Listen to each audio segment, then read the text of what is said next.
Are you struggling to get a quick count of elements in your Spark data frame? It can be a real hassle when you need that information fast. But don't worry, you're in the right place. Today, we're going to explore how to estimate the number of elements in a data frame quickly. I totally get it. Waiting for the dataset.count method to finish can feel like watching paint dry. You're not alone in this frustration. Many users face the same issue when working with large datasets.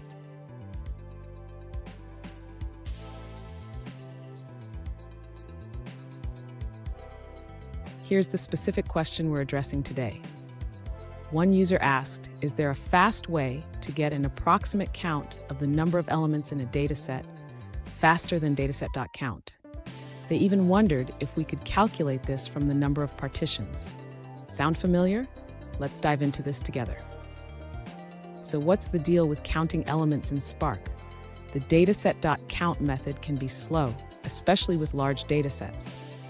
Understanding how Spark handles data partitions can help us find a quicker solution. And stick around. I have a fantastic tip at the end that will help you optimize your Spark performance even further. To quickly estimate the number of elements in a Spark data frame, the user can utilize the data frame's metadata. This method is faster than using the count function. Next, the user should check the number of partitions in the data frame.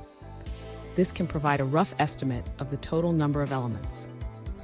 Now the user can multiply the number of partitions by an average number of records per partition. This will give a quick estimate of the total count. Finally, the user should remember that this method provides an approximation.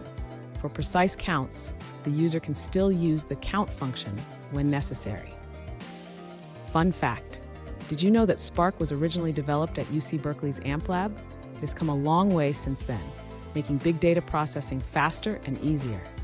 Now, let's look at the answers provided by other users. An alternative approach suggested by a user is to use hyperloglog for estimating the count of records in a large data set.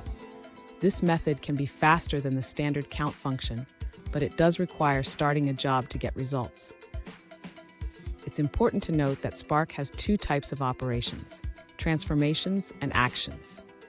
Transformations are lazy and don't trigger a job until an action is called. For real-time needs, consider using basic Scala or Python for smaller datasets, or adopt a streaming approach to update counts as new records arrive. Here's the pro tip I promised. Always monitor your data frame's partitioning strategy. Proper partitioning can significantly improve performance and speed up your operations. And there you have it. You now have faster ways to estimate the number of elements in your Spark data frame.